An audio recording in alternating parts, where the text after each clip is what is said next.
everyone. Welcome to Red Zone Radio Sports here on WQBQ 1410 in Oyster Lake County. I'm Greg Malanczuk along with Bob Wiltman.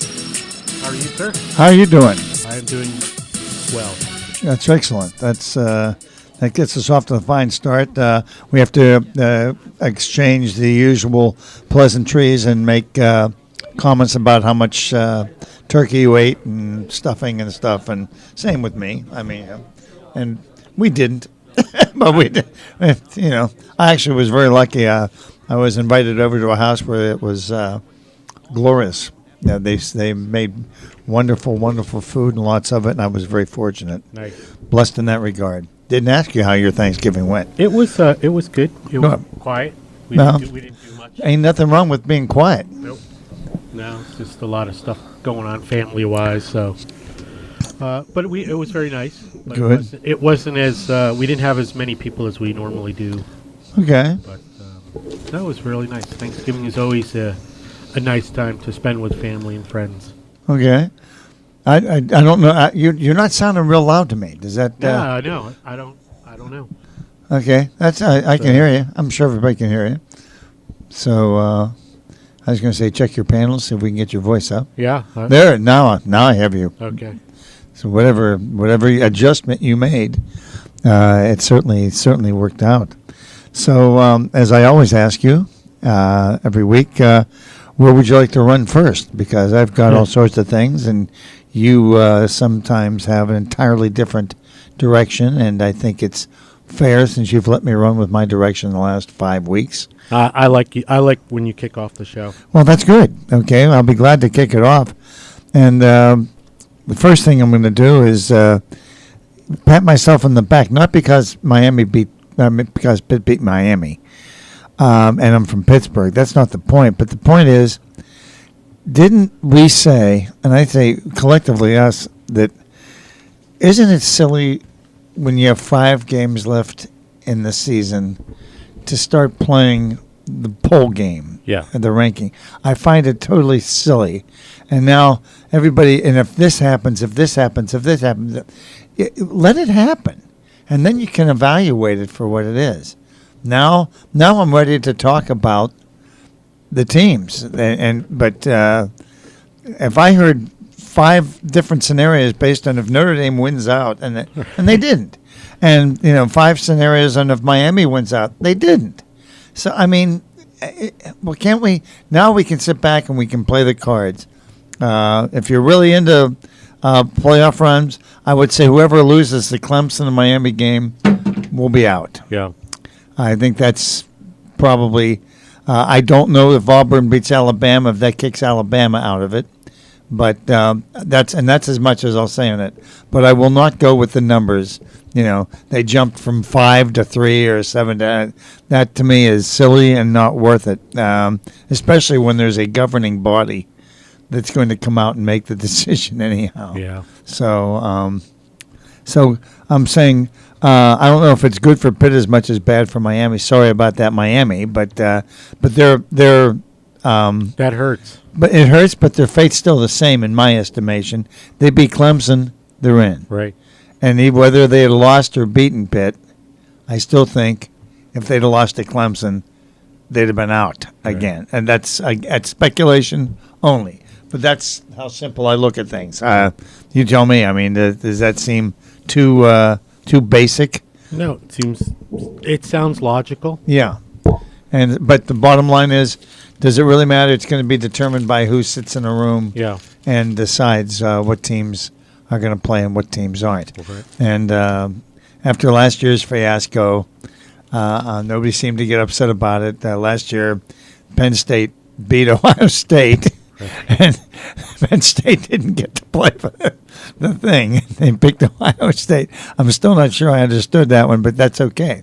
I mean, that's how subjective it can be. So, there is no written rule about, well, it's all on how you did in your conference.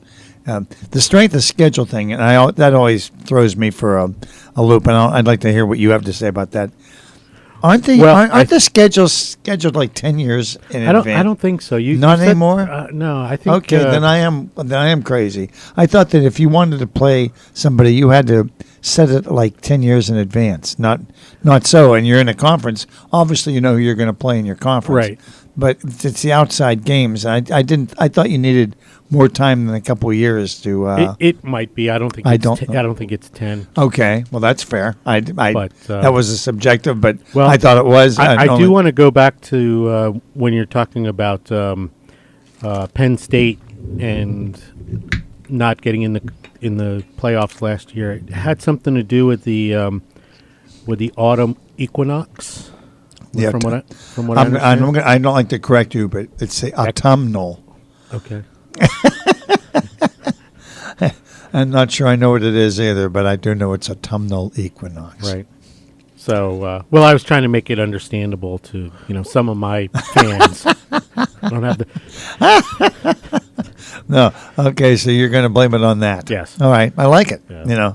In fact, I'm pretty sure there's a lot of players now that are going to use that as well. It's the autumnal equinox. I can't even say it.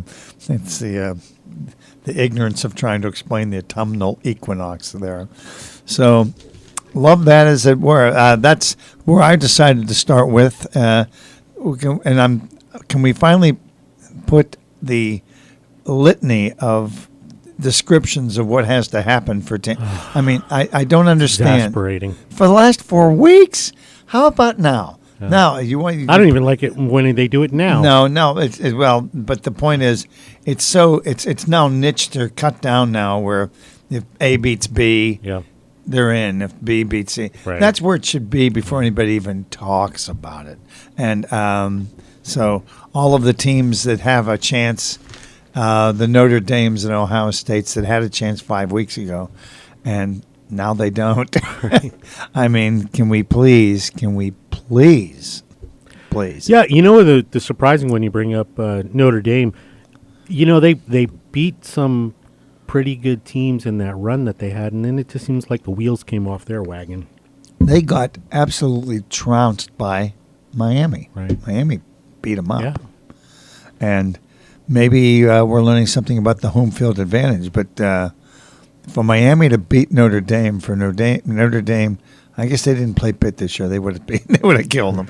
But to me, that's the essence of what's fun about sports and what's fun about football. But what's not fun about football is the predictions. Yeah. I don't. There's nothing scintillating about saying they're going to go undefeated. They can't lose, but then when they lose, well, who saw that coming? Well, a bunch of people, but you who said they couldn't lose didn't see it coming. It's a very, very slippery slope, and for some novice sports jockey on the radio like me, I find it more fun to just do the sports and not try to predict who's going to be number one. To me, it's silly. Right. Let the players play. Let the teams decide it. I'm not going to tell you who's going to win. And somebody said, "Well, that's fun." I think it was you. You said it's fun to do it. Well, I heard you say. I think to quote you accurately, you said, "I like it, but I'm not.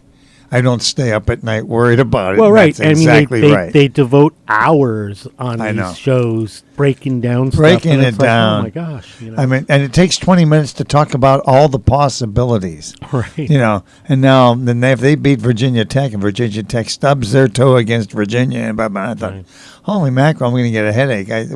How about if we just wait till next week and see what happens, and then you can tell me what the possibilities are. A lot of people talk about they do this because those channels are 24 hours, 7 days a week, and you need something to talk about. But I mean, here's a money saving thought.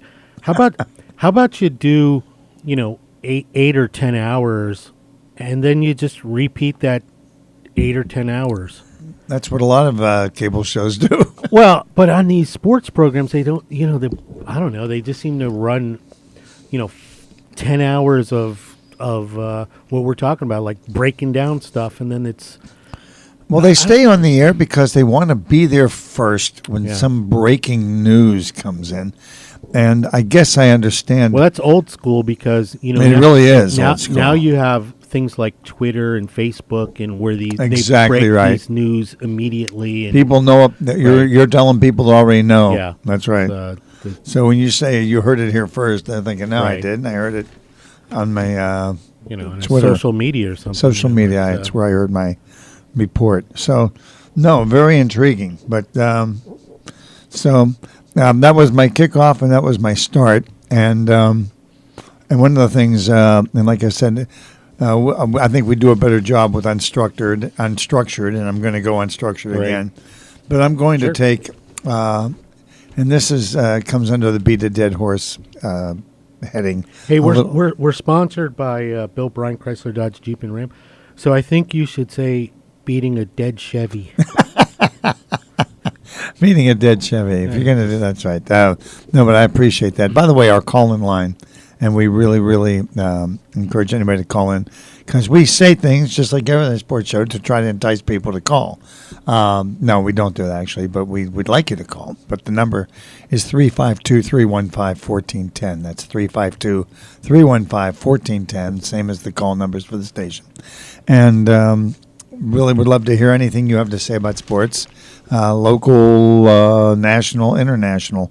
But one of the things I wanted to segue into, and and anybody that's listening to this show knows my take on this. I think you shared this with me. I've kind of shut down the National Football League, and I don't watch the games. Yeah. I'll still pay attention to the stats, blah blah Right. blah blah blah blah. I don't listen to the game, but I did. I was trapped in a room for the holidays, and I had to watch one of the National Football League games, and it was Thursday. Right.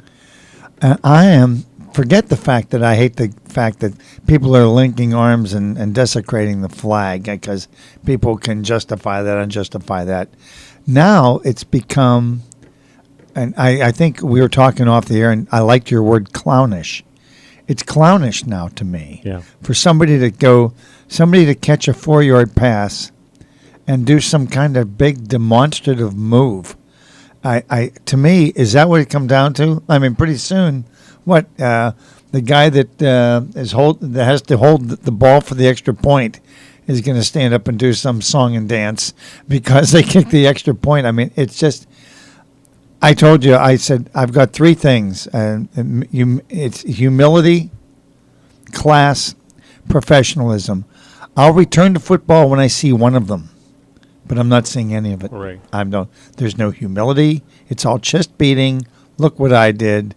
There's no professionalism. It's a bunch of guys pushing each other. You don't like the fact that you got tackled hard, so you get up and push the guy. And I find that, so humility, professionalism, and class. And by class, I mean how you present yourself as a player. And the guys just don't do it. Right. And they have opted not to go the opposite. They don't want class. They don't want humility. Right. They don't want to be professional. They want to be rebels. But you know what? In the culture, that's how they'll get more commercials. I look at the commercial guys. It's who's Antonio Brown from Pittsburgh because he dances after he catches a touchdown pass. The guy Odell Beckham, same thing. Yeah. Forget that, and it takes. And they're not in there because they're great receivers. They're in there because of the silly things they do after they do something, and that's what bothers me. Yeah. But it not only bothers me, I am turned off to the point where I won't get myself into a point where I'm stuck watching 5 minutes of a professional football game. Yeah, and I love football. I love Yeah, football. me too. It's a funny thing because I was just looking up. I wanted to know when remember Mark Gastineau's the mid '80s and he used to do dance over the quarterback, right, and then they had, and I don't know, like I could be inaccurate about this, but it's around that time where they started doing the taunting penalties and stuff, and they wanted to tone it down, and that was Paul Tagliabue. Tagliabue, yeah, that's right. I don't know if he was the guy who instituted I thought he that, was. but I thought he was. right. But now you have this Roger Goodell guy who and here's the thing that really gets on my nerves is for the millennials. Yeah, he thinks he's reaching out to the masses. Right. And he's going to find out the millennials probably don't have the money. And they don't care. No. I mean, the hipster millennial does not I care don't. about I sports. agree with you. In fact, Play a video game. And I hate to group, It's all right. cliffhanger. Cliffhanger. All We'll right. be back. But I can't wait to hear what you have to say about I hope the I millennials. All right, you are listening to Red Zone Radio Sports here on WQBQ 1410, the voice of Lake County. We're sponsored by Bill Bryant, Chrysler, Dodge, Jeep, and Ram. They're located at 3401 U.S. Highway 441 in Fruitland Park. Their phone number is 352-787-2223. Our phone number is 352-315-1410. I am Greg Malanczuk. Bob Wiltman is on the other side of the glass. And we will be right back after these messages from our sponsors.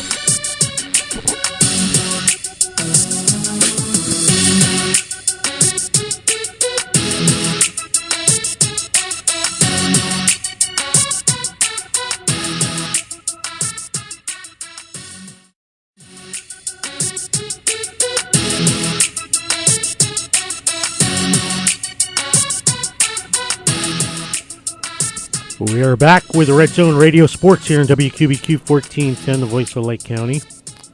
And we're back with the cliffhanger because you left all of us dangling with our feet precariously in the air over the cliff, and we'd like to know exactly what you're going to say. Well, I think this with the millennials, and I hate to generalize, and like all millennials are annoying, No. but That's why I don't like to use the word, but I know what you're saying. Yeah. but I think to cater to that specific group is just wrong headed. You can make that argument, but to cater to a special group and to give into it at the same time, Right. because pretty soon the group's going to change. Yeah. And you're going to then have to try to work on changing the whole thing over again.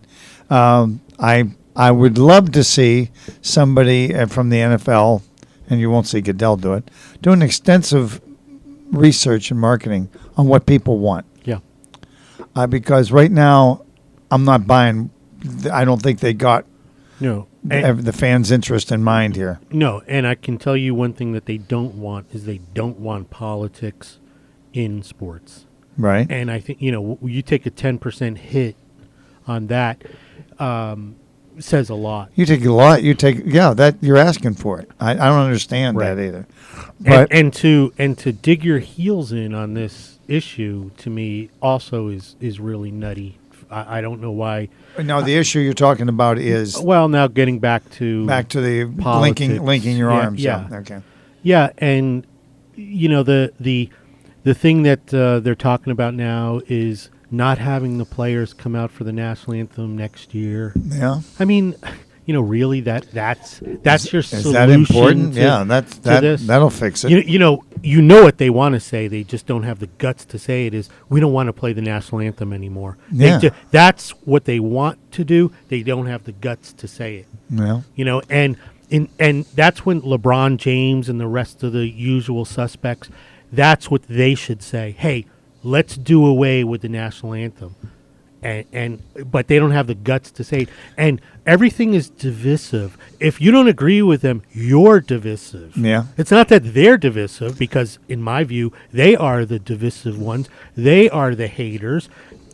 I hate to bring up his name, but I'm going to do it anyway. Colin Kaepernick. Yeah. Goes out on Thanksgiving, he goes out to Alcatraz, where the, I'll say Native Americans, although I was born here, so I consider myself a Native American, but the Indians celebrate this un-Thanksgiving Day thing on Alcatraz back in I think it was 1969, 70, when a bunch of Indians took over Alcatraz and wanted to declare it like their own country or something. Right, it had to do with some treaties and I got you. all this stuff. But he goes out there and talks about how crummy the United States is, basically.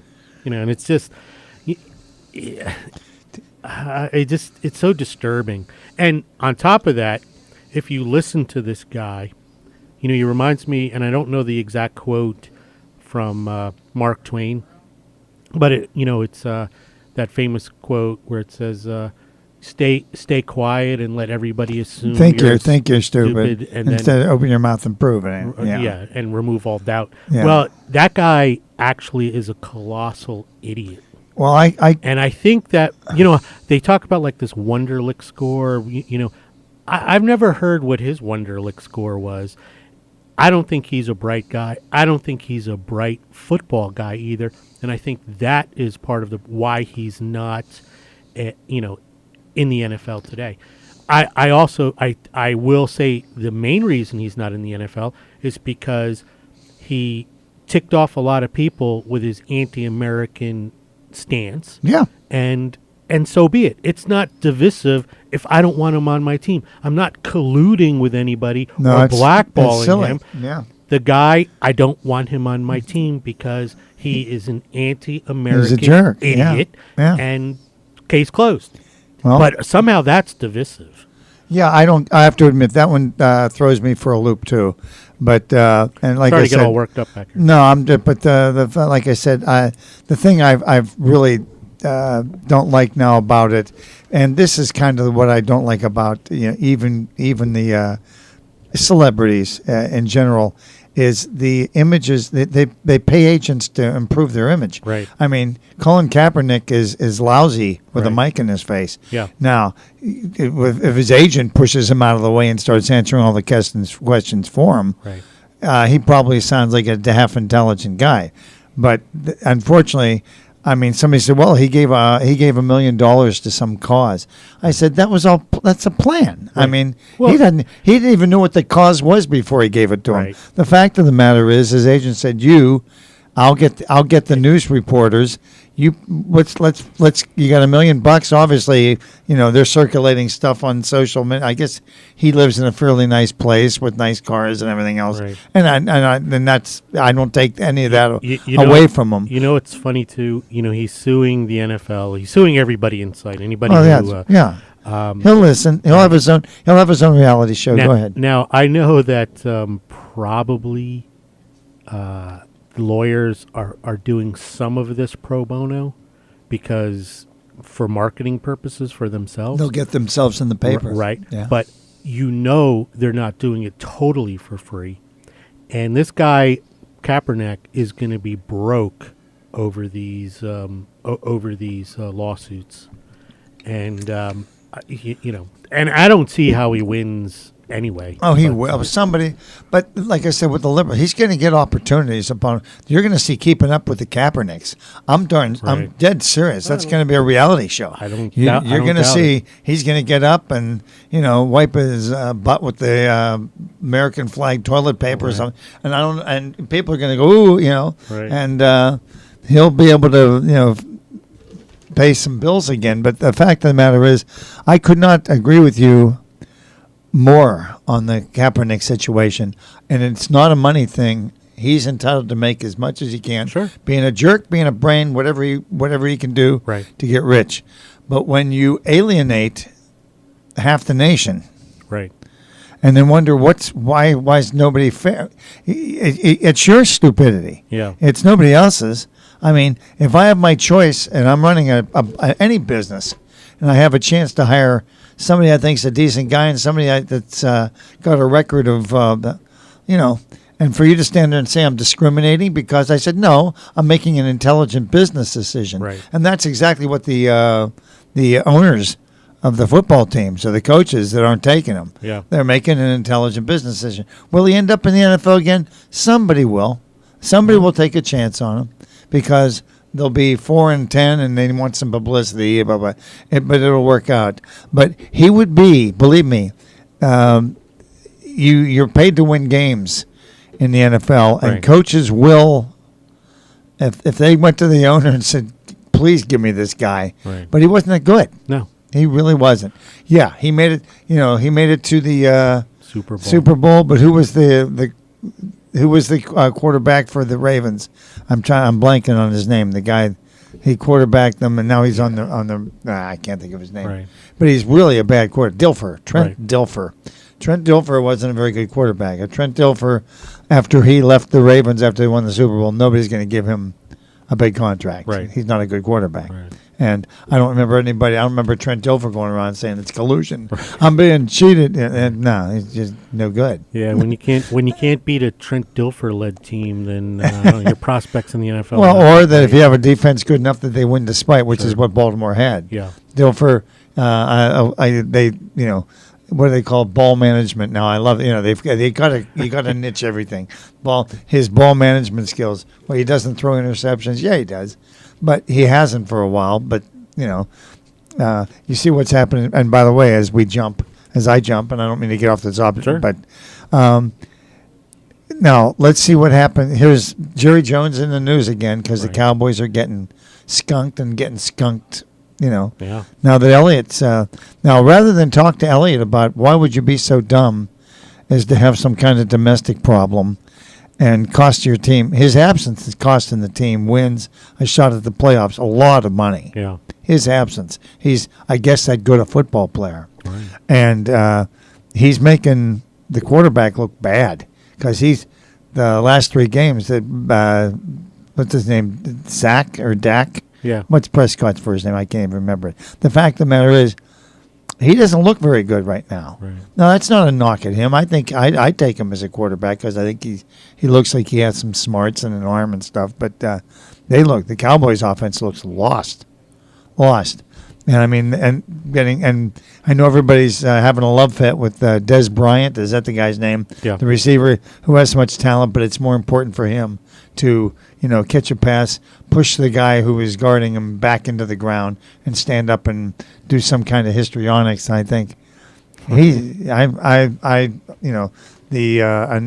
reporters are just enamored of Dez Bryant. I think he's a very good quarterback, a very good wide receiver who is probably a little self-centered and doesn't really give a damn about the team, my personal opinion, because it looks like he's all about Dez. So, now who's going to question Prescott's ability to run a team? His biggest weapon is gone. Right. Take Roethlisberger, and not that he's having a great season because he's not, but they're 8-2. Yeah. So, but the fact of the matter is, take Antonio Brown out of his lineup, take the running back, and he's just not as good a player, and it's not like something bad happened to him. His top guy to go to is gone. Now you got to change your offense a little bit. I think the only guy who's kind of immune to bad players on his team is Brady. Yeah. Brady, but that's where the system trumps the talent. Right. And and that's why you like him or hate him, you got to give Belichick all the credit in the world. Absolutely. I mean, they lose receiver after receiver, and here comes some guy you never heard of, and he catches 8 passes for 95 yards. I know. It's I amazing. thought, come on, it's. I was talking to a friend of mine the other day. We were talking about Brady and Peyton Manning and a couple other of those like Aaron Rodgers. Yes. And you know what I think that the difference is with those guys is another cliffhanger. I will tell I will tell you the differences of those guys when we come back. That's right. So stay tuned to your radio. Don't touch that dial. You are listening to Red Zone Radio Sports here on WQBQ 1410, the voice of Lake County. We're sponsored by Bill Bryant, Chrysler, Dodge, Jeep, and Ram. They're located at 3401 U.S. Highway 441 in Fruitland Park.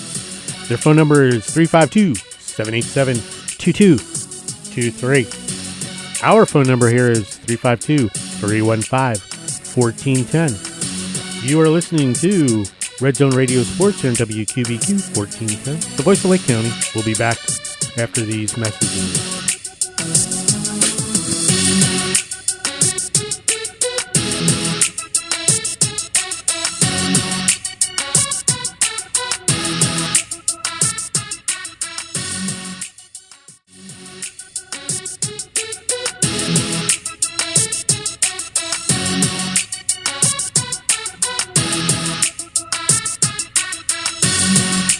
We are back with the Red Zone Radio Sports here on WQBQ 1410, the voice of Lake County and the voice of great sports talk. How about that? I like it. All right. I agree with you. But we are known for our cliffhangers, Right. and we've successfully incorporated and implemented another one. So Yeah, I mean, I think what makes these guys different, we're talking about Tom Brady and Aaron Rodgers and guys like Peyton Manning, even Drew Brees. Drew Brees yeah, is another one. Yeah. Is that not only are they very accurate, but they put it in the spot on that player that they're most effective at catching the ball. Like if a guy is great at catching a ball, say on his left shoulder, That's where they put the ball right there on the guy's left shoulder. Yeah, that's I mean, accurate. That's accurate. Yeah, it's amazing, and I think that's the difference. That when you throw a guy who you never heard of in as a receiver on the Patriots, Brady figures out where this guy's where his hands are best, Yeah. and he puts it right there. It just amazes me that whereas a lot of quarterbacks, they're accurate, but they're like not quite that accurate. Not quite that accurate, and they don't read quite as well. Yeah. I mean, when Brady sees somebody coming from a blitz spot, Right. he knows where the opening is. Yeah. And to his credit and their credit, the receivers usually are too. So whether it's Amendola Right. or Owen or whatever the guy's name is, they put guys in there. Hogan, I'm sorry, is the guy's name. They're gonna catch 8 passes. And sort of to compare and contrast that, you have somebody like Eli Manning, who I don't think has that accuracy, but what saves him is when he has guys like Odell Beckham, Yes. who you could throw it in the neighborhood and the guy's going to catch And it. Cruz, Cruz Right. was that Right. type of receiver Yes. when he was healthy. Yes. Yeah, But that's you right. You get somebody who's the next level down, and Eli Manning has no luck with The system isn't there. I mean, and I don't know why other teams haven't taken over Belichick's system, but the system is frankly they take what the defense gives them. Yeah. And the defense will give you something, Right. and that's what makes the Patriots good. They figure out what the defense is giving you. Right. If I see the Patriots throw one more 3rd and 7 pass, 8 yards for a first down, I'm going to kick the TV in. But that's exactly what happens. Yeah. Or they got to stop them. They got to get to the 41. Boom. The guy gets to the 42, does a hook, and the ball's there. Gronkowski's there. The ball's there. And now they got a first down. And I think you would think that the defender would say, I'm going to jump this route around on the 40 so they can't beat me. Sure, I would say they're going to have to beat me way down the field after the first down. They're not going to beat me at that yard line. Right. But that doesn't seem to be the case. Some guys are good at jumping routes, but Brady's even better at beating them. Yeah. He really is. Yeah. So and that's my take on what moves those guys to the next level. Well, I think that's right. And what brought us to that? I can't even remember what we started out talking about in terms of moving the guys. Just do you remember what was our initiative to get to that point? No. That's fine. That's all right. That's quality. It doesn't get better than that. Our free form. Yeah, that's right. Oh, that's right. And that was me. Talking about Prescott. Yeah. Yeah, that's exactly right. Thank you very much. Somebody's going to have to bring it up, so I'm going to bring it up. And there's about 10. This is a very interesting topic because it is locally based, and it's Central Florida plays South Florida last night. Right. And beats them 49-42. And on another topic, I was stuck at the AT&T store waiting for somebody to come help me on my phone, so I get to watch like the whole second half. So that's how I'll leave it at that. But the fact of the matter is, so I'm watching the game on TV with mild interest, and then I guess it's exciting, but that's the type of football I hate. 42-42 with a minute to go, and the team kicks off, and the guy takes it and runs it back for a touch. It's a track meet. Right. And so what happens is when you have teams like Central Florida and South Florida, they've got some talent at the skill positions. Right. In fact, it's far better than the talent they have at the line position defensively. These guys, the receivers for both teams, are just standing there wide open every time. The guy threw for the quarterback for the team that lost. threw for 600 yards. And to me, that's almost ridiculous. It says something about how bad, and this team beat them. This team that is undefeated gave up 600 yards in the air to some guy who probably won't be in the NFL. Right. And I think, well, there's like 5 things I want to talk about here. So first of all, I tip my hat to the Knights. The Knights are now 11-0. They got to play one more game from. They beat Memphis. They will be the team this year that has the argument of saying, "Hey, we're 12-0." If they in fact beat them, and they didn't even consider us for the bowl eligibility, blah blah, which is good because well, like I said, getting back to the point I was trying to make, and this is where I was going with this.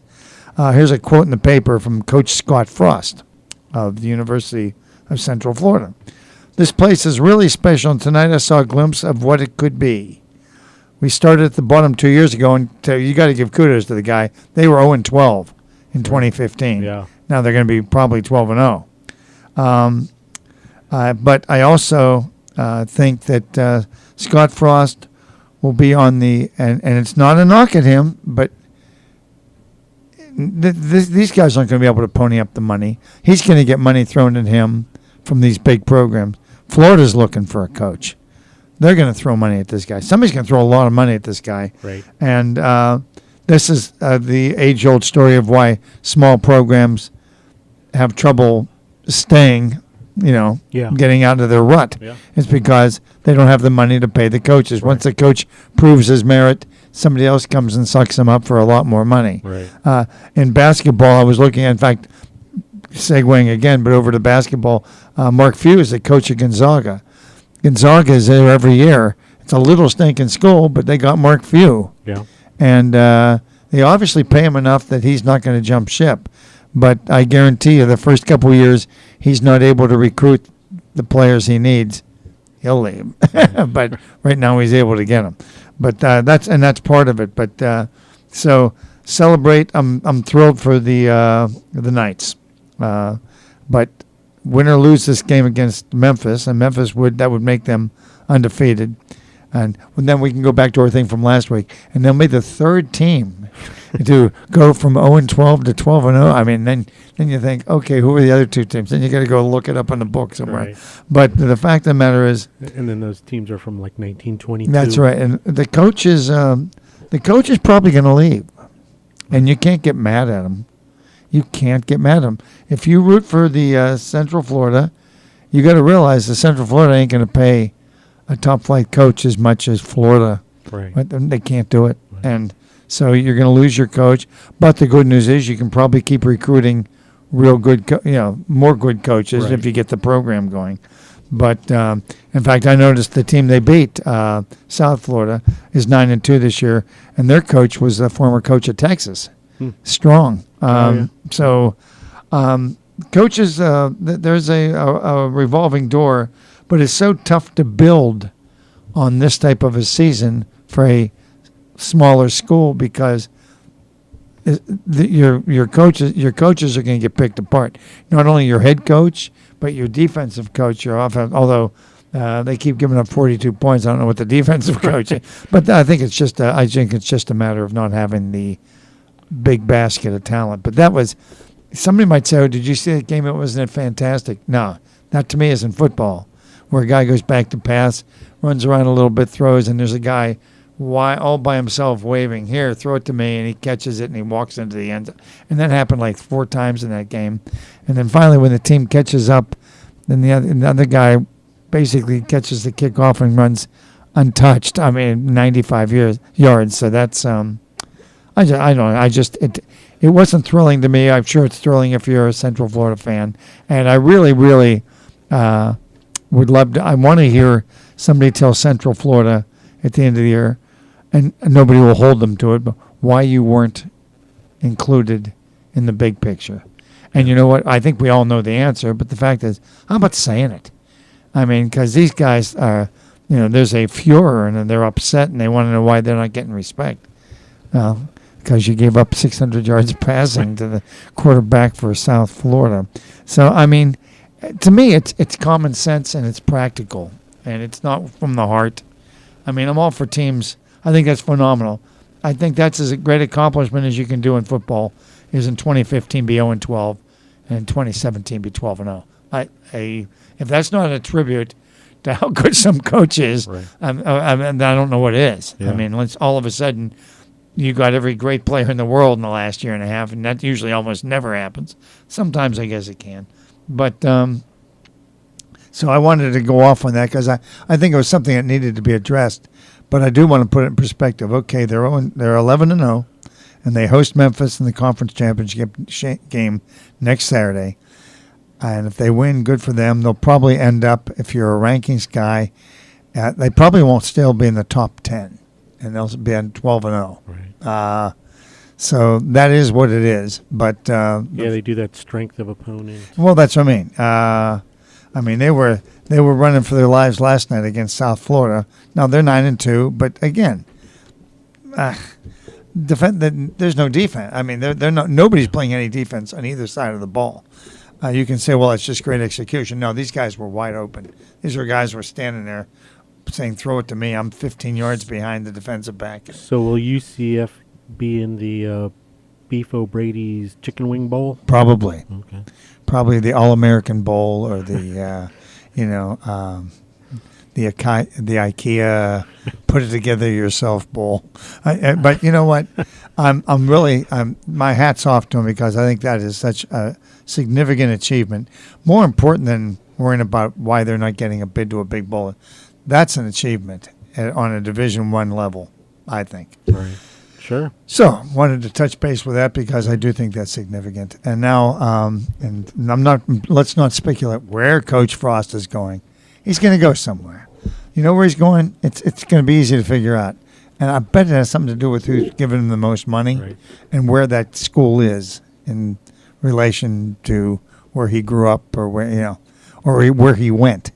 That's follow the money though, usually. And naturally, there are going to be questions between now and December 2nd, or between December 2nd and when they play their bowl game, and whoever it's against.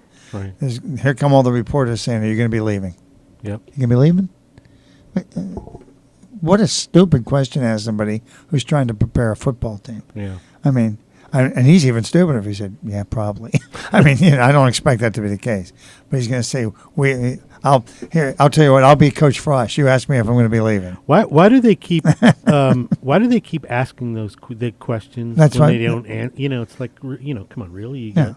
What do you think he's going to slip up all of a sudden? Well, I guess they figure he doesn't know where he is. Right. But please do ask me. Ask me if I. So, Coach, are you going to be here next year? We have only one thing, and we have one game ahead of us, and it's the game. It's whoever we're playing, and that's all we care about. Right. Anything else would be a distraction. I can't see. I love it here. I can't see going anywhere else. But if somebody now. With the disclaimer, now if somebody wants to give me $6 million more a year, that might change my mind. But that's not going to happen. But the use of a private jet and healthcare for life, and so that's coming. Yeah. But the fact of the matter is, I wasn't trying to be cynical as much as I was trying to praise what Coach Frost has done for that program. Right. 0-12, 2 stinking years. Right. 12-0, amazing. Right, we got a couple of minutes left in this hour. Yes. So I want to clear some things off the deck. I like it. Because clear the deck. Because the next hour we're going to be talking some baseball. And we're ranting too. That's good. But I just wanted to congratulate Martin Truex Jr. Sure. for winning the NASCAR championship this year. He had the most points and he won in Homestead on Sunday. If you're a NASCAR fan, you obviously know that. I think it's fantastic. Yeah. So Martin Truex, he had a heck of a year. He did. He was winning everything in sight there. Yep. And how did Kyle Busch do? Actually, last week he did finish second. That's what I thought. In the race, but I don't know. He's always in the leaders. He amazes me because he's one of those guys that always lingers around the top. He's always there, and hats off to him. But good for Martin Truex because it's not a sprint, it's a marathon, and he week in and week out has been 37 years old. He's been around a while, and this is his first. I was going to say he has been around a while, and he's won a couple times in the past, but he just put it all together this year. Yeah. His team and everything else. So I give him all the credit in the world. And then the other for thing, Martin Truex. The other thing I wanted to bring up is the Grey Cup championship is tomorrow. And you know what? And here's, I was telling you, I'm in fact, we'll reward people. Right. I'm doing a trivia contest at one of the places in the villages on the 29th, which is next Wednesday. And one of the questions is, it's the Grey Cup, the 105th year of the Grey Cup, and we're going to do a cliffhanger on this. All right. Cliffhanger. It's like the Super Bowl of the Canadian Football League. Right. 105th year of the Grey Cup. What city is it going to be in this year? See if you can answer that one. Mexico City. It's a cliffhanger. You can look it up, or you can just wait for me to tell you. All right. You are listening to Red Zone Radio Sports here on WQBQ 1410, the voice of Lake County. We're sponsored by Bill Bryan, Chrysler Dodge, Jeep, and Ram. They're located at 3401 U.S. Highway 441 in Fruitland Park. Their phone number is 352-787-2223. And you can go there for some great oil changes, and you can see Ron Delgado. He's in the service department over there, and you remember him from starting this show. Anyway, we'll be right back after these messages.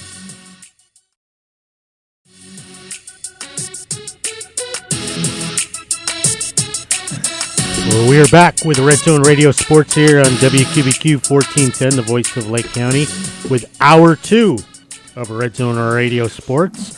And we left you on another Grey cliffhanger. Cup. Great Cup cliffhanger, and you can't beat Great Cup cliffhangers. And actually, I feel bad because I said, what city is the Super Bowl of Canadian football going to be in? The 105th Grey Cup is going to be in what Canadian city, of course. Well, I know who's going to be in the Grey Cup. I don't know what city it's going to be. Is that what I asked you? No. Try doing that. I should have done that in high school. High school, when they gave me all the math problems, I should have said, I don't know that, but I do know what 12 times 23 is. See if I can get through on that one, for trigonometry. I don't think they're going to buy it, but go ahead. Who's in it? Who's in the finals? It's Calgary versus, I'm sorry. It's Toronto versus Calgary. That's exactly right. Toronto, the Argonauts versus the Stampeders. Yeah. And they are playing in no other great city. Here, and one last hint. It's a National Hockey League city. Ottawa. Very good. You are correct, sir. Wow. See? So it would have worked. See? I'm a benevolent guy who says, okay, you get the prize, which is a Laurel and Hardy handshake. That's right. Swift kick in the behind. Okay, but now you had some things you wanted to rant on, and I'm ready to rant. And I've got a lot of things on my plate, but I want you to go to your plate. Well, since you have sat back quietly and let me do my song and dance, and I can see you in there. Well, I don't know if going. But you've got some things. You got some things you want to talk about. Let's talk about it. The Major League Baseball Hall of Fame ballot has come out. See, that's a good topic for sports. Yeah, I think that's great. Right. There's 19 first-timers on there. And how many total? 27, something like that? 23. 14 holdovers, 14 guys who are still on the list, haven't been kicked off yet. And how long, by the way, how long do you get to be on the list? Do you remember that? Is it 15 years? 10. 10. Okay, well. Yeah, they actually reduced it. Oh, okay. That's why I thought that. I think it used to be 15. Used to be 15, 10, yeah. Okay. And then you have to wait till you're in the old timers ballot or something, right? I'm terrible at math, so it's 33 players. 33. Are eligible. Yeah. Okay, that's an awful lot of players. Because how many will they take? It doesn't matter. Everybody thinks there's a quota, and it's not. You have to. It's the votes. Right. It's how many people get 75. Is it 75%? Yes. Of the votes? I believe so. Yes. On the ballot. Yeah. Gets them in. Yeah. Okay. So what happens is what generally is that. Players will split the vote, and so some won't make it that might be worthy because But- they'll get in next year. And like I say, one of these years we're going to come. And are we still doing the steroid thing? I mean, are they still? Well, that's one of the topics. Joe Morgan wrote a letter saying that the baseball writers should not put anybody who's been caught using steroids in the Hall of Fame. So, okay, and that Joe Morgan unleashed being a second baseman Hall of who's Famer. Hall of Famer, Oh, yeah. Which, I can digress a bit, and Sure. as a man with a grievance will do. But, I think they need to change the system. Baseball writers aren't what they used to be. That in the day when they said baseball writers are to, they were the guys that vote. Now, baseball writers, I think, are a minority in the sense of their knowledge of the game. I think they should do like they do in the Heisman Trophy and have former or winners of the Heisman Trophy get to vote on who's the. Is that what they do for? See, I didn't know that. Yeah, well, they have a really different way they do it. They have sports writers. They invite a group of people that they feel would do the Heisman Trophy, good. Yeah, okay. But one of the groups that's allowed to vote is former Heisman Trophy winners. No, that's pretty good. Yeah. But again, you only have to come up with one. But I mean, which makes it a little easier. Right. But I mean, but I think like with the Hall of Fame, I think everybody who's living and is in the Hall of Fame should have a vote of who gets to go in the Hall of Fame. and what about the ones that what happens? So Well, I mean, I think you could have a mix. that's here. a- You that's could a have small- baseball writers. You look at guys who like I'm trying to think of the guy from Los Angeles who just retired, the broadcaster Scully. Vin Scully. Yeah. Why that guy never gets a vote, but the guy from the Des Moines Register got a vote? yeah, Who never saw a Major Major League League game. Baseball game Yeah. because he's a member of the Baseball Writers Association. yeah. I mean, they got to come up with something new. But Well, I don't know how that's going to happen, but you're probably right. but like I said, I digress. No, that's okay. But getting back to your point, so Right. Joe Morgan, Yeah. So Hall of Fame second baseman Yeah. from the Reds, so writes a of- letter. of- Now, will that letter, do you of think, course- backfire on him, or will that initiate well, he's some change? He's been excoriated Yeah. by a lot of players, and I love the one they always bring up in these battles is one of I think is I forget his name. Pessin is his last name. Said he's giving up his Hall of Fame vote because of the hypocrisy of the Baseball Hall of Fame by letting in wife beaters and drug addicts and criminals and murderers and blah blah blah. So he feels But they didn't let him in this is the height before of hypocrisy. before they voted him in. I mean, I guarantee you. Well, the one they always bring up is Ty Cobb because he's the whipping boy of the left Yeah. because he is the embodiment of what everything is wrong with, because supposedly he murdered somebody, he was a racist, he was a foul player, he hated the media, he beat up everybody that crossed his path, all of which is not true. I was None of going to say, even if how do you? First of all, how do you know if it's true? Well, secondly, it didn't. because The this- people who voted him in didn't seem to care. No, because this idiot Al Stump wrote a book that's been totally discredited, yet they still refer to this book.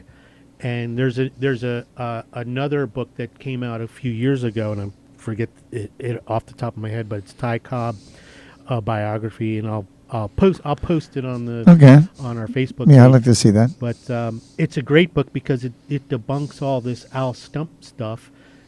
Because this author actually went back to the original sources of all of these fights and did he fight people? Absolutely. Oh, I get he was cantankerous. Yeah. But he also when you read about contemporary baseball players, he wasn't as vicious as he was a hard He competitor. played hard.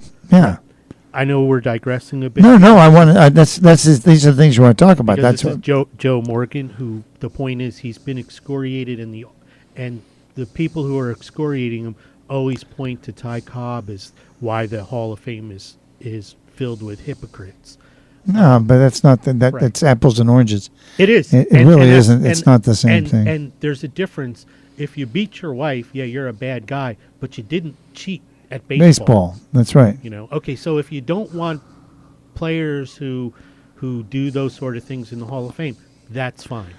But I'm sure there were. I bet the cheating at the level that affects baseball, like it did in the 1990s and early 2000s, that had a huge impact on the game in statistics and stuff, and guys who really,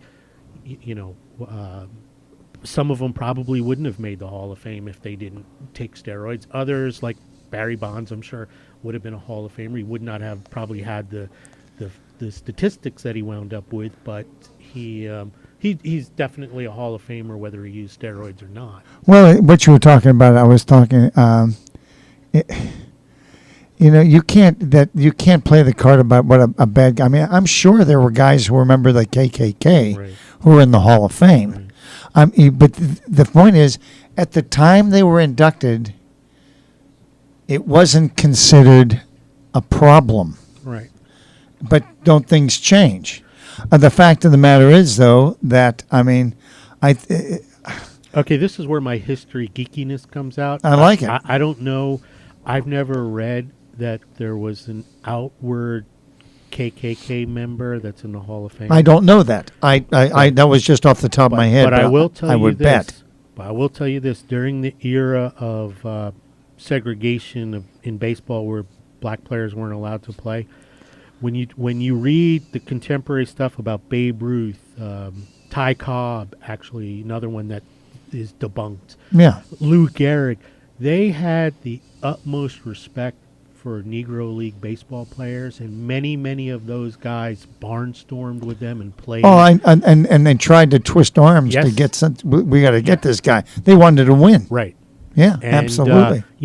And so the idea, there were racists, no doubt. Yeah, owners, Sure. especially. Yeah. And that's an unfortunate part of history. But the fact is, most of these ball players really couldn't care, that what you were black. No, I'm sure they. I'm sure 98% of them. Right. I'm they serious. respected their Absolutely. their abilities and stuff. Well, and, if you're good, they want the Right. team to win. I mean, And when you look at some of these guys who were big complainers of integrated baseball, they were usually the 220 hitters who knew that they weren't going to lose. They weren't have a job. lose their job. Right. That's right. And those were the guys who didn't want, Sure. because they were trying to preserve their jobs, and they knew that they were out the moment baseball integration started. But like I said, and one more digression on the same topic. Sure. But I mean, you talk about Ty Cobb. I don't think it's hypocrisy that Bob Gibson's in the Hall of Fame. Bob Gibson would put a ball. If you hit a home run off him, next time you came to bat, you get a ball in your teeth. Right. You get a pitch right at your head, and I don't. Where's the outrage? There shouldn't be. Yeah. The fact of the matter is, that's how he pitched, and everybody knew it. Right. You knew it. No. If you got a hit off him, you knew darn well next time I come up, I'm probably not going to like where he throws this one, and that's okay. But I mean, nobody said, "Oh, he's trying to ruin careers." No, he's trying to own the inside part of the plate. Think about this, and I don't know what year it was, and maybe you know it, when they went to when they required batting helmets. I think it was the early 60s. I'm going to say it was later than that. Was it? Okay. I'm going to say it was like the mid 60s, but you're not far off. Right. Yeah. So think about coming up against Bob Gibson in 1960 with a cloth hat on. And Don Drysdale. I mean, these Right. guys, they would actually tell you. Right. When you dug in, they'd say, "I'm going to hit you." Right.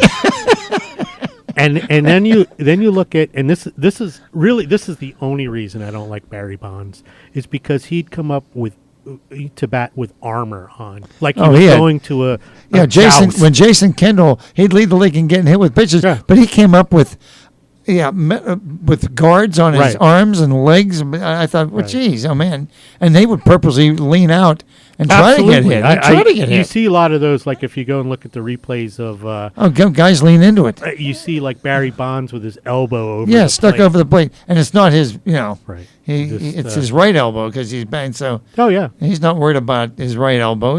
Plus it's got 6 inches. Yeah, he's got 6 inches of it. It's like I couldn't even put a 50 caliber bullet through it, let alone a bit. So they really didn't have that fear of of inside pitches or whatever, and there was little kind of gentlemanly stuff going on. Now I think if you get hit and you're wearing armor, you don't get first base. I don't think that's ever going to happen. No, but I liked your idea about former Hall of Famers voting the people in that are Hall of Famers. I really like that. Do I think anybody's going to pay attention to it? No, because the guys that would have to vote that in are the guys that would lose their power anyhow. Right. So they probably wouldn't. But in just wrapping up this segment, I want to get back to the point in itself, which is the discussion on if somebody, how is it proven? They've got to be proven steroid users, right? Not accused, but proven, right? To and is it that easy to do? Well, I don't know. Well, there are a couple of players on the cusp. Who do you take? What's his name? McGuire. No, Sosa. The guy who outed everybody. Clemens. No. He comes to the Villages and plays softball. What's his name? Canseco. Yeah. He's the guy, I guess, who outed everybody. Well, what? He'll live and die in infamy for that. Right. I mean, still the only guy in the history of baseball, if you like those. 40 home runs and 40 steals in 1 year. Right. Pretty stinking good, but he's a lummox. He's a goofball. Right. Yeah. So he'll never make it in so he can afford him. But he wrote that book, and so far everything in that book, he said, has come true. So. Well, then hats off to him, but we we'll got a long way to go after this. Yeah, that's You're listening to Red Zone Radio Sports here on WQBQ 1410, the voice of Lake County. We're sponsored by Bill Bryan, Chrysler, Dodge, Jeep, and Ram, and they're up on the hill in Fruitland Park. And we will be right back after these messages from our sponsors.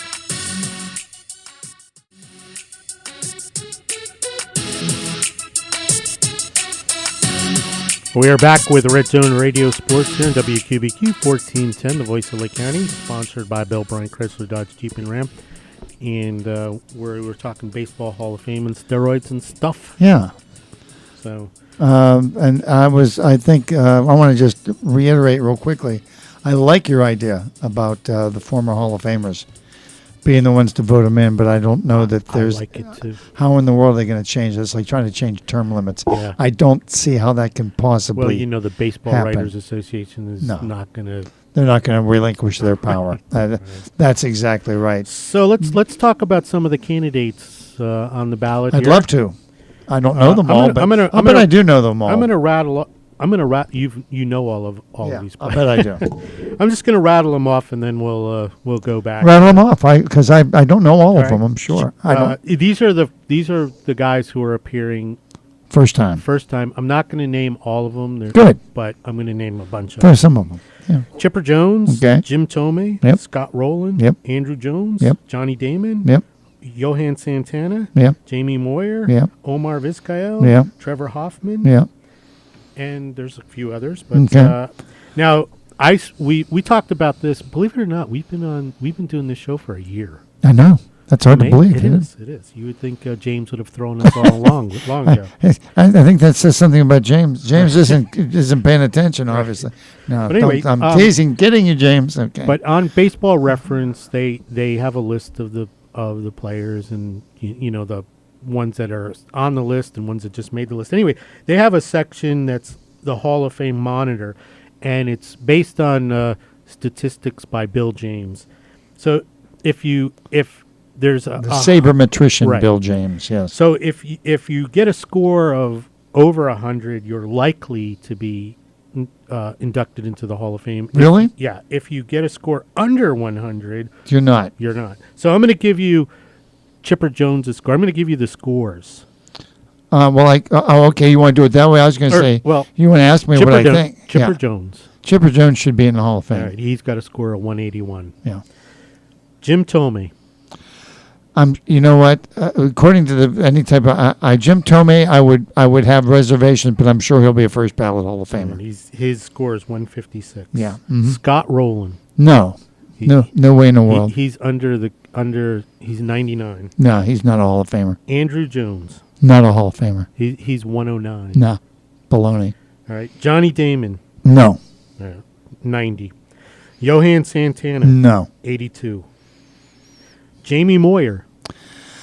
He pitched forever, but I'd still say no. 56. Yeah. So Omar Vizcaino. I don't know all the. There would be an argument if Ozzie Smith can get in, Omar Vizcaino should get in. His score is 120. Yeah, I would say yeah. And Trevor Hoffman. Again, he's what we call a stinking relief pitcher, but he was a long, good relief pitcher. I don't know if they consider relief pitchers to have. I would think, you have to put him in. His score is 159. Yeah, I'm not a relief pitcher guy either. Me neither. No, so but if you're going to put relief pitchers in Hall of Fame, right. He's in. Yeah. Right.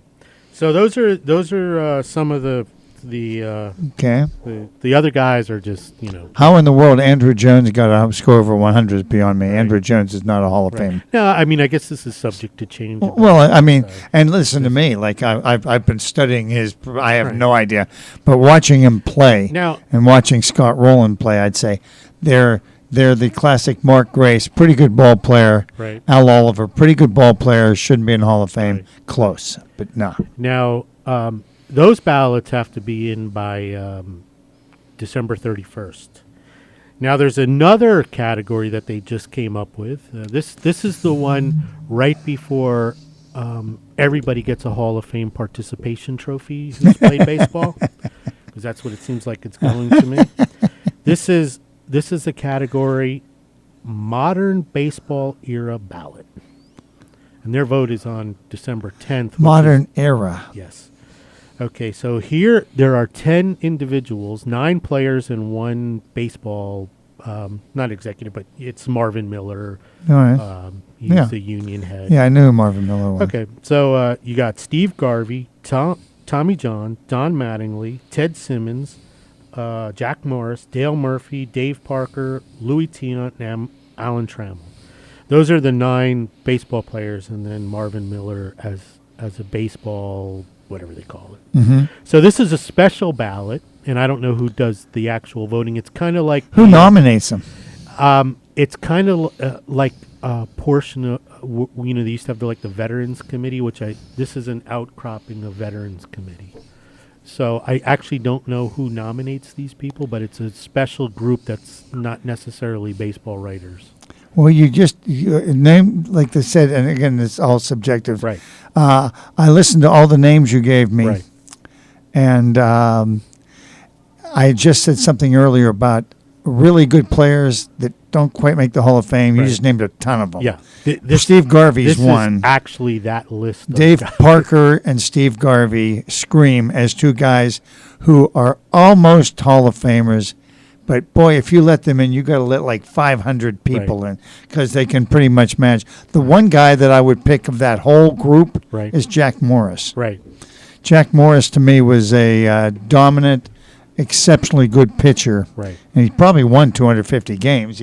I don't know what his record is, but he pitched a long time. But he won championships. He pitched big games and pitched great. Yeah. I don't know what more you could do as a pitcher to make the Hall of Fame. Right. If Bert, and it's the old standard. If Bert Blyleven can make it, Jack Morris can make it. Well, one of the guys, and I'll bring this up, one of the guys on the Hall of Fame list, and if you give me a second, I'll look it up because it's right here, but I have to turn my head away from the microphone. Yeah.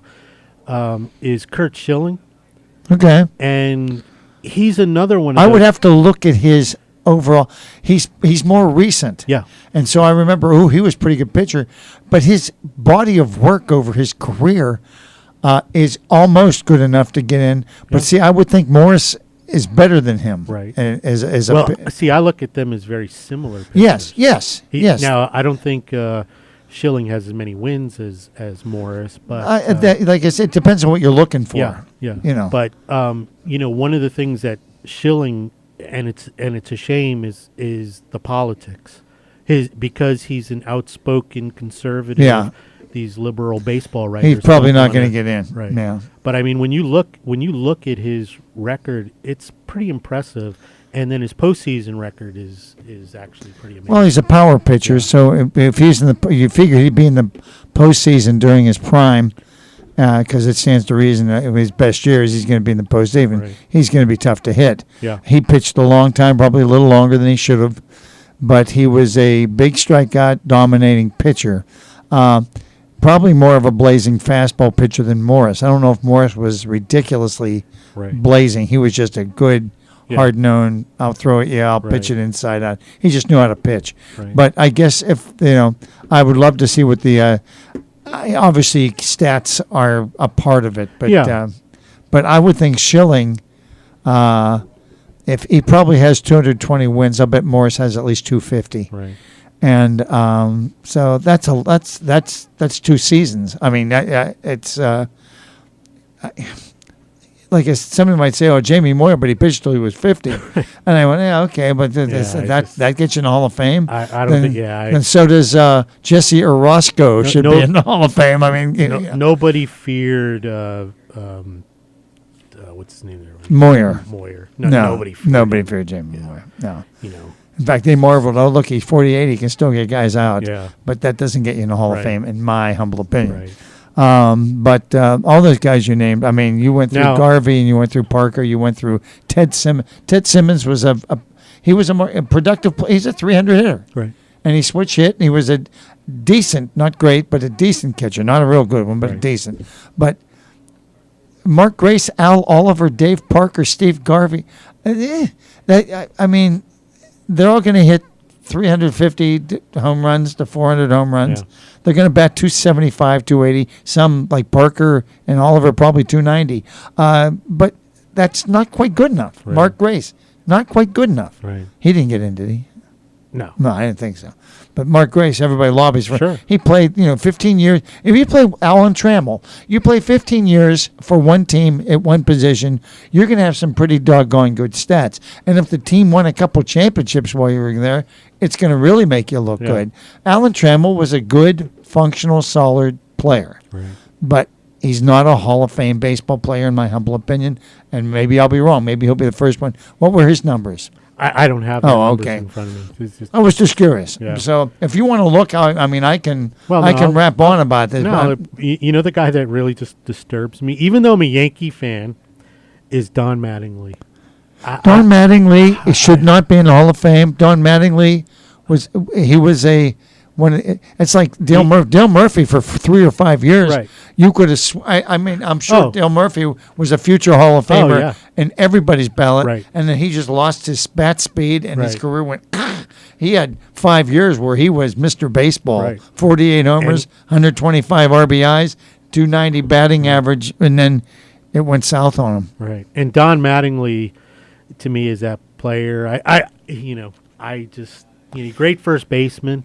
But he's like Mark Grace. He has good stats, but not Hall of Fame stats. Right. Pure and simple. And I think he'll wind up getting in. Oh, he'll get in because he played New York. Yeah. He played New York. And it's sad because I've learned some personal things about him that I find detestable. Yeah. And this is something that somebody can look up, so I'm not saying anything that's not true. Is that there was a photographer back in the day. He was chosen, I believe it was by the Players Association, to take pictures of players for baseball cards. Okay. So he's at Yankee Stadium and they're having a batting practice, and he goes over and he's taking pictures of he asks the guy to come over for a second to take a picture for the card, and they oblige. He gets to Don Mattingly. Don Mattingly goes, who the, blankety blank are you? And he's like, well, I'm the photographer, just trying to do his job. Yeah. And Mattingly looks at him and spits in his face. walks Oh, away. geez. Well, that's not cool. Yeah. And you look I at had a bad day at the plate. and you look at this was before the game, but a bad lady the other day. yeah, but one thing I what I really like to see with baseball players or any athlete is when you see like that joy. And one thing I never really saw with Don Mattingly, never saw that Joy of playing baseball. Right. Yeah. I just, it's like he's always, and you could say, oh, well, he was a serious competitor and blah. I'll give you a guy who's a serious competitor, Keith Hernandez. But you know something? I saw the joy on his face when he played baseball. Keith Hernandez is another guy you could throw in that group Right. of players. And actually, they talk about him a lot as being on the next list of 10 He's not a players. Hall of Fame player.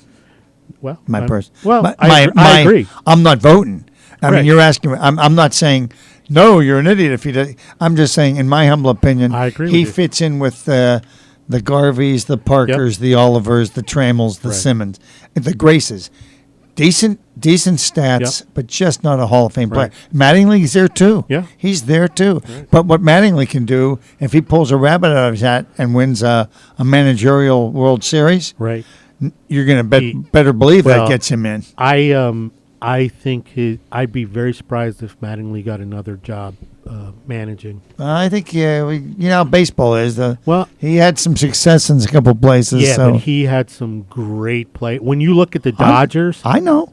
I agree. mean, as soon as you chuck him, they make it to the World Series. I agree with that. Just, That although it never hurt Dusty Baker, no, I mean, but no. So No, you're right about see, that. but that's always fascinating discussion because when I say he doesn't belong, I'm not speaking for the world. I'm just Right. giving my opinion. sure, me too. Yeah. I Interest- watched them all play. An interesting And I studied them all because I loved baseball. Yeah, me too. I loved it.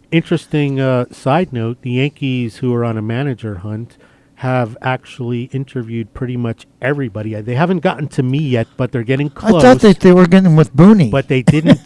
They didn't interview Don Mattingly, wow. which is interesting. How about Booney? They have interviewed him. Actually, I think he's on the short list. He's on the short list Yeah. too. Good for him. And he actually says he's devoted his whole career or his whole mindset that one day he would manage a baseball team. So apparently he's really in tune with. He was apparently impressing the Yankees with his knowledge and stuff of baseball.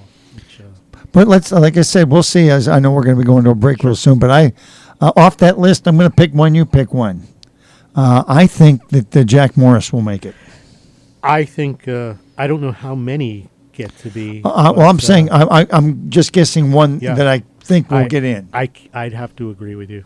All right. To me, he's the guy that He's the guy that yeah, should be in the Hall of Fame in that group, but isn't. right. But we'll see. Like I said, he didn't play in big markets, but he did do very well. Yeah. He pitched Toronto, pitched Minnesota, pitched in Detroit. 84 World Series winners. He won. He has a couple Cy Youngs. I mean, it's not like he Right. chopped livered it. And Dave Stewart, who used to pitch for Oakland, Right. is, I think, just a little niche below him. So I don't think Dave Stewart's going to ever get in, Yeah. unless he's in already. But I don't think he is. Yeah. You know what I'm talking about? Yep. Good righty. Oh yeah. He had a couple of big 24 win seasons, but he was just reliable for about 5-6 years. He was great. Right. Morris for 10 years. So. Yeah. Well, you're listening to Red Zone Radio Sports here in WQBQ 1410, the voice of Lake County. And it's probably not well known, but Bob and I are in the WQBQ Radio Hall of Fame. They're all right here. Yeah. That's right. And we're sponsored by Bill Bryan, Chrysler, Dodge, Jeep, and Ram. They're located at 3401 U.S. Highway 441 in Fruitland Park. Their phone number is 352-787-2223.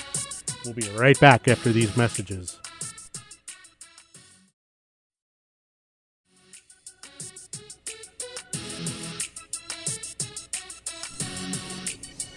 We are back with Red Zone Radio Sports here on WQBQ 1410. We are talking We were talking the All-Stars. Hall of Fame. Thank you. I did. All-Stars Hall of Fame. It means the same thing. No, of course I not. did look up Jack Morris. Yeah. 254, 186 for a 577 winning percentage. He He was on 3 World Series championship teams. How about Cy Youngs? He never won a Cy Young. That's amazing. He had a Came lot in of second. in the top 5. Yeah, He well. was like 5-4-3.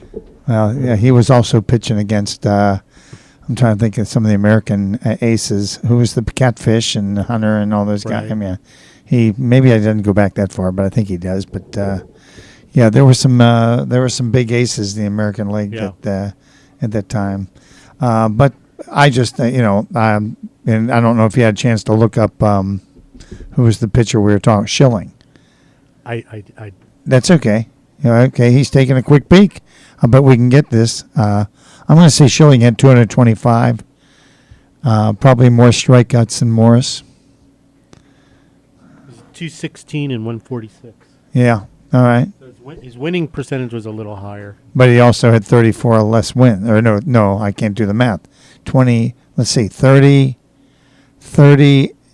Yeah, 38. Yeah, that's a lot of stinking less wins. Yeah. So that's my humble opinion on it. But I think Morris, 254, three world champions. See, I like this. This is fun.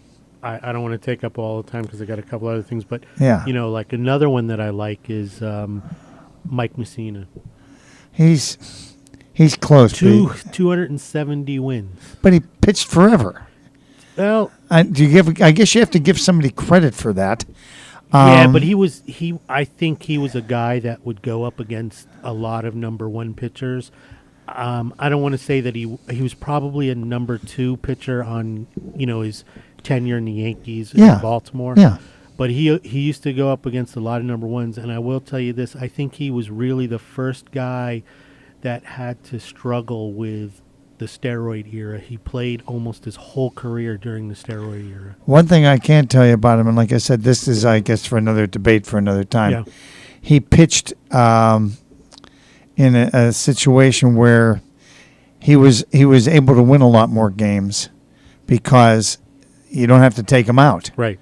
He pitching, and so you can let him, because he used to hang. He had a couple. And we can't prove it. I think he had a couple 18, 20 game wins where he had a 4.5, 4.6 ERA. And you got to be careful about that. Now that doesn't make what? I mean, I'm just saying. Yeah, 270 wins sounds like there's a reason why he's not in. Right. And I'd love to know what that is. But he's not. Some people say he's a compiler because he did play like 18 seasons. But is that okay? Is that bad? I don't know.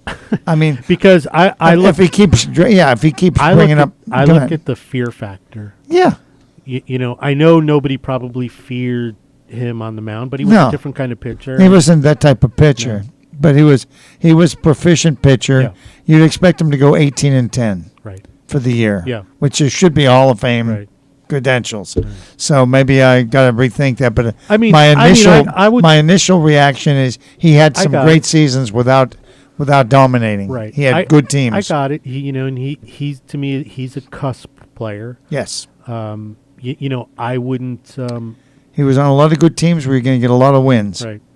And I'm just I think. But that's good for him.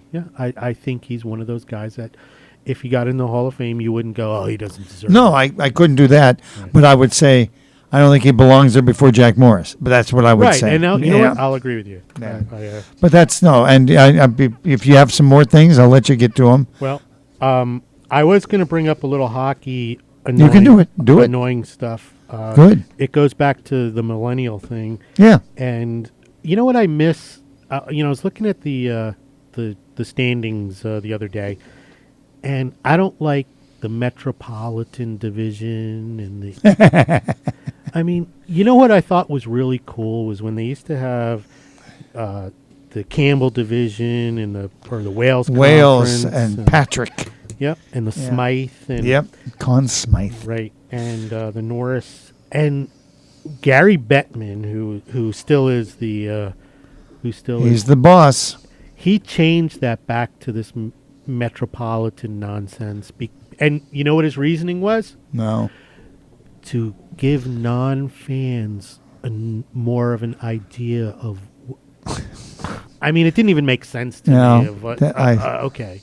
But now you have like the Metropolitan and the Atlantic Division, and Detroit is in the Atlantic Division. I don't get it. And there's a bunch of teams that are like. Well, they changed it because as far as trying to get all the teams lined up to get into the playoffs. Don't you think it makes it easier when you don't have a geographical name? Oh, heck yeah. And I also think, doesn't it kind of play better, like, to differentiate yourself from the NBA and the NFL that just has the the regional thing? Like Dallas is in the East in football. In football. Yeah. But okay, that's great. You just have to do. Sometimes it's quirky, but I used to love Patrick Division, New York Rangers, and Flyers, and stuff like that. And so, no, it's all lumped. So it all goes down to dumbing down. It's diluted, no question. Dumbing down, because that's what the millennials to me are doing. They're dumbing down everything. So like everybody who's trying to get. You don't have to learn the history of the game. That's right. You just casually look at this thing, and they hope you're going to plunk down $100 for a ticket. Oh, look, my team's in 5th place. But alienate everybody, all of your fans that have been fans for decades because of some, hipster can't understand the reasoning behind the Clarence Campbell division and the Patrick division, and that's what drives me nuts at night. That's what prevents me from sleeping at night. Anyway, I like that. That's my last. Okay. I have a couple things, and I call it the hypocrisy of professional sports. And I'm not trying to save the world, but a couple things I want to talk about. First of all, I want to talk about, and we beat a dead horse on the celebrating and dancing. That's a dead Chevy. Dead Chevy. We beat a dead Chevy. I like that. But the fact of the matter is, the NFL, you're talking more about Goodell, the hypocrisy. We're standing here and we're trying to originally promote against these repulsively clownish dancing and in the street. But now we promote it when we promote the game of the week, they show guys doing their leapfrogs in the end zone. But I want to know what's going to happen to pro sports when one or two of these star players doesn't participate. And I'm sure it goes on now, and you don't know about it. But somebody, I can see that being disruptive of a locker room. If they're putting that much time and effort into planning a celebratory touchdown party in the end zone, and the quarterback or the one lineman goes, I think it's stupid. Well, now you're telling somebody who's planning the party that it's not important to you. And I mean, I think that somebody's going to get that can be divisive or divisive. Right. So I just find that to be, that's my take on that. Do you have anything you want to add to that? Well, I was going to say, they have more time because in the last collective bargaining agreement, they can't practice like they used to. Yeah. No. And they're saying, and which some people are saying is why there's a lot more injuries, because they're not in shape, right? And supposedly in the next collective bargaining agreement, it's going to get worse. They're going to even do less practicing. So, and you want to talk about the quality of the games? It's showing. I haven't watched the games, right? But I've talked to people, but they're football fans, right? And they say the games, by and large, and it doesn't have to be close or a blowout. Right. The quality of the football is down. Yeah. And you may see still a great catch or a couple great passes or a great run, but in terms of the play-by-play game, it's doesn't work. Well, I've taken a special interest in the lingerie league. I'm just kidding. Well, and one thing also, as we're running down, and I hear Ralph has entered the building. Yes, so he is. River Jordan will be coming on. So don't you dare turn that dial at noon. You'll hear Ralph and the River Jordan show. And I got him to get him to play some Johnny Cash, though. He's got some good. He's got some good. Got some good old spiritual music. I love it. Yep. Okay. Well, last thing I want to talk about, and I call it the sports cause of the month. Okay. And this is where the hypocrisy comes on. Okay, we're talking, it's like the end of the world. We can't possibly live without discussing the possibility of concussions. And we have to have, changes in rules. Well, now that has disappeared. Right. I haven't heard anybody talking about concussions, and I want to know where's the outrage with the regarding pain and arthritis and all of the limb replacements. And I mean, is the only thing that we care about is if somebody gets their bell rung too many times? What about the guys that can't get out of bed and walk to the breakfast table because their knees are all beat up? And I mean, does anybody care about that? You know, Maybe not. I wish we had more time. In fact, you know, I wish we had more time because I have another theory on this concussion stuff. Really? Well, not enough time. Then we can do it next time. Okay. Right. But I'll leave a cliffhanger, and it's actually you won't be hearing this for a couple of weeks. But I actually think that a lot of this stems from drug use, and you know, I think it's. Well, it's not a cliffhanger now. Well, I mean, there's a couple of more things. You have to elaborate on that. I agree. You know, but I think it's and I'm not talking about illicit drugs. I'm talking about the painkillers, and all the other opioids. stuff. The operations that these guys get. Yeah. With, you know, they're all under the knife. You're talking about with the anesthesia. You're talking about the cognitive problems. Yep. So, Anesthesia makes sense to me. And then I think, you know, alcohol. They're young guys. They're probably all drinking and smoking. Right. And I'm not saying, you know, that's fine. But I'm just saying this whole thing of that it's only football heads banging into each other, I think is not the end all and be all of this concussion problem or this later on life. Because one thing, you know, what kind of tipped me off on this is you're starting to see these rock and roll guys dying early. Yeah. And dementia and Alzheimer's. Yeah, there was one I just saw, one of the players for, I want to say AC/DC. Yeah. Uh-huh. And, you know, I don't know what his deal was, but one thing you know about a lot of these guys is they did drugs, recreational drugs, drank a lot, smoked, and I think that has a detrimental. Well, that can't be good. No. That combined with banging your head into people, Right. that just asks for it. Right. And last thing I'll say, because we're down to our last minute or two, but I call it sports hypocrisy. The desire to get the call correct. I'm really tired of it. My contention is stare at the tapes all you want.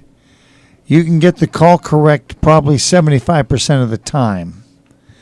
But what about the other what about the other 25%? The fact of the matter is you can't get all the calls correct.